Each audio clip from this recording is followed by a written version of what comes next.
मेरे प्यारे दोस्तों, कम बात करना और अधिक सुनना दूसरों के विचारों से सहमत होने जितना मुश्किल होता है। हो सकता है कि आपको किसी के विचार या बातें सही ना लगें, लेकिन सुनते वक्त आपको अपने विचारों को किनारे कर सामने वाले की बात पर ध्यान से सुनना चाहिए। जब आप इस प्रकार से किसी की बात को सुनते हैं तो आप बातों के दूसरे पहलुओं को भी देख पाते हैं, जिससे आप दूसरों की भावनाओं को आसानी से समझ जाते हैं। यदि आप इस आदत को अपनाना चाहते हैं तो पहले आपको कम बोलना सीखना होगा। कम बोलने और ज़्यादा सुनने के भी कई फायदे हैं। संवाद सिर्फ बातचीत नहीं बल्कि दो लोगों के बीच का संतुलन है। इसमें एक वक्ता दूसरा श्रोता होता है, लेकिन अगर दोनों में भी नदारत रहे तो संवाद अधूरा रहता है। अगर आप सिर्फ बात कहने के लिए आदि तो सुनने की कला भी सीखनी होगी। कुछ लोग बहुत ज़्यादा बात करते हैं और उन्हें इस बात से बिल्कुल फर्क नहीं पड़ता कि सामने वाला उनकी बातों में दिलचस्पी ले रहा है या नहीं ले रहा है। लेकिन क्या आप जानते हैं कि आप ज़्यादा बोलने के बजाय ज़्यादा सुनने मंद होता है।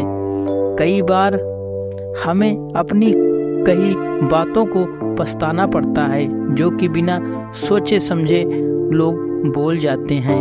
दोस्तों, ऐसी ही कहानी आपके पास लेके आया हूँ जो आपको कम बोलने के लिए सिखलाई प्रदान करेगी। एक बार की बात है, एक गुरु एक शिष्य बहुत अधिक बोलने की आदत से परेशान रहता था। जब भी वह किसी से मिलता या मिलने के बाद अपने दोस्तों के सामने उस व्यक्ति के बारे में अपने विचार देना शुरू कर देता, चाहे कोई उससे पूछे या नहीं। वह अपने आसपास की लगभग हर चीज के बारे में, आश्रम में रहने वाले लगभग हर छात्र और शिक्षक के बारे में अपनी राय बताता था। उसकी अपनी सकारात्मक और नकारात्मक राय थी जिसे वह बिना सोचे समझे लोगों के सामने रख देता। जब भी आश्रम में रहने वाला कोई अन्य छात्र उससे पास जाए समस्या लेकर, तो वह पूरी बात सुने बिना उसे सलाह देना शुरू कर देता था। वह अक्सर अपने दोस्तों से कहता रहता था कि तुम इस काम को ऐसा करो, वह काम ऐसे ही करना चाहिए। उसे अपने आसपास की चीज़ों के बारे में जो भी आधा अधूरा ज्ञान था, वह बीच बीच में गपशप के दौरान बात करके उस ज्ञान का ढोंग करता था। इसकी उन्हीं हरकतों के कारण आश्रम के किसी भी छात्र या शिक्षक कभी उसे गंभीरता से नहीं लेते। अक्सर उसके साथ पढ़ने वाले छात्र उससे दूर रहने की कोशिश करते थे, क्योंकि वह उन्हें हर बात पर सलाह देता था।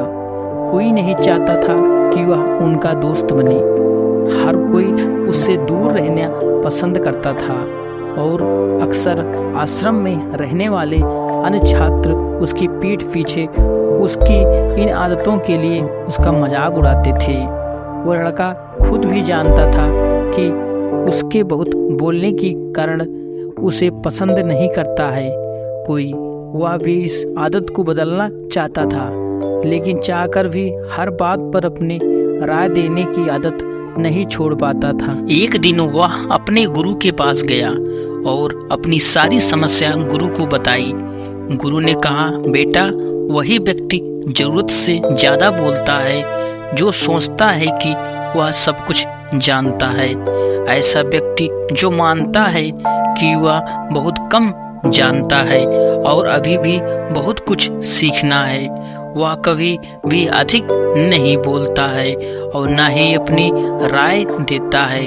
तो पहले अपने अंदर से यह अभिमान दूर करो कि तुम सब कुछ जानते हो। शिष्य ने गुरु के सामने सिर झुकाया। गुरु ने कहा, बेटा, मैं एक दिन में आपकी बहुत ज्यादा बात करने की आदत एकदम से खत्म नहीं होगी। आपको धीरे धीरे अपने अंदर से ये आदत खत्म करनी होगी, लेकिन मैं तुमको यह जरूर बता सकता हूँ कि तुम्हें इन मौक़ों पर चुप रहना चाहिए ताकि तुम खुद को दुखी होने और किसी बड़ी परेशानी में पड़ने से बच सको। शिष्य ने गुरु की बात से सहमत होते हुए हाँ मैं सिर हिलाया। गुरु ने कहा, बेटा, इन 5 अवसरों पर प्रत्येक व्यक्ति को अपना मुंह बंद रखना चाहिए। पहला, जब आपको लगे कि आपकी बातों से कोई आपकी भावनाओं को नहीं समझ सकता तो उस समय आपको चुप रहना चाहिए। अक्सर हम अपने सुख दर्द लोगों को बताना शुरू कर देते हैं, जबकि हमारे आसपास रहने वाले ज़्यादातर लोगों को इस बात से कोई फर्क नहीं पड़ता कि हमारे जीवन में क्या चल रहा है। ज्ञान बढ़ता है जो ज़्यादा बात करते हैं, वे अपनी जानकारी से अधिक कह जाते हैं, जबकि जो लोग सुनने में दिलचस्पी लेते हैं वो सभी की बातों को ध्यान से सुनते हैं। इस कारण उन्हें सभी से कुछ न कुछ सीखने को मिलता है। सुनने वालों को यह 2 बातों का फायदा होता है। पहला, उसे नई जानकारी मिलती है और दूसरा, वह मिली जानकारी का अच्छी तरह से उपयोग कर सकता है। पछतावा नहीं रहता।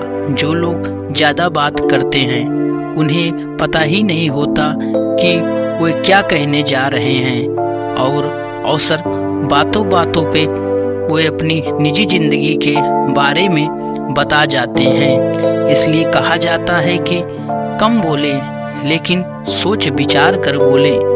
गंभीरता से लिया जाता है।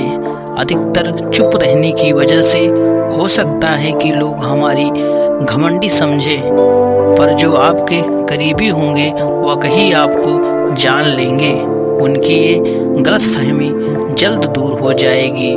इसके साथ ही जो लोग ज़रूरत के समय ही बोलते हैं वे हर बात को गंभीरता से समझते हैं। अभी तभी बोलना चाहिए जब हमें किसी चीज़ की ठोस जानकारी हो। कम बोलने से आपकी बातों में गंभीरता होती है। इसमें सभी आपकी बात को सुनने में दिलचस्पी लेते हैं। रिश्ते मजबूत होते हैं जब आप किसी को ध्यान से सुनते हैं। जो बात करने वाले व्यक्ति को अच्छी महसूस होती है। सुनने से दूसरों की बातों को अच्छी तरह से समझा जा सकता है। इसके साथ ही उनकी भावनाओं को महसूस किया जा सकता है, जिसके अनुसार आप एक उचित प्रतिक्रिया देने योग्य बनते हैं। यदि आप सोच विचार कर बात करते हैं तो लोग आपकी बातों को दिलचस्पी से सुनते हैं। ऐसा इसलिए होता है क्योंकि उन्हें पता होता है कि आप जरूरत पड़ने पर ही बात करते हैं। इसलिए यदि आप कुछ कह रहे हैं तो अवश्य ही कुछ जरूरी होगा। कम शब्दों में बहुत कुछ कहना कम बात करने वालों की खासियत होती है कि वे शब्दों में ही बहुत कुछ कह जाते हैं, जिसके कारण उनकी हर किसी को याद रह जाती है। किसी को उनकी बात सुनने में झिझक भी नहीं होती है। इसलिए बातों को घुमा फिरा कर करने के लिए बजाय कम शब्दों में स्पष्ट कहें। एक बेवकूफ़ इंसान की पहचान उसकी बातों से होती है और एक समझदार इंसान की पहचान शांत रहने से होती है। आचार्य चाणक्य ने भी कहा है कि क्या, कब, कैसे और कितना बोलना है, यह जान लेने से आपको सफल होने से कोई नहीं रोक सकता। जिस तरह कमाल से निकला हुआ तीर कभी वापस नहीं आता, वैसे ही मुंह से निकला हुए शब्द कभी वापस नहीं आते। आपके शब्द आपकी ताकत बन सकते हैं और आपकी कमजोरी भी। यह आपके पे डिपेंड करता है आप क्या चाहते हैं। आपको सही समय पर चुप रहना कई सारी मुसीबतों से बचा जा सकता है। वही आपसे बोला हुआ एक शब्द आपको मुसीबत में डाल सकता है। लेकिन फिर भी लोग अपने जुबान का इस्तेमाल गलत तरीके से करते हैं। अगर आपके मन में यह सवाल आ रहा है कि प्रो बोलने से ज़्यादा सुनना क्यों ज़रूरी है, तो यह सवाल उसी तरह की सेव खर्च करने से ज़्यादा ज़रूरी है। लोगों की बातों को सुनना, उसे समझना इतना आसान नहीं है। आप चुप होकर उन्हें सुनने नाटक भी कर सकते हैं। लोगों को अपनी बात पर विश्वास दिलाने के लिए उसकी बातों अच्छी तरह से सुनना होगा, उसे समझना होगा, फिर अपना प्रॉब्लम आंसर देते हैं तो हम अपनी बात को अच्छी तरह से समझ सकते हैं। इन्वायरमेंटल और लोगों के बारे में ज़्यादा से ज़्यादा इंफॉर्मेशन जमा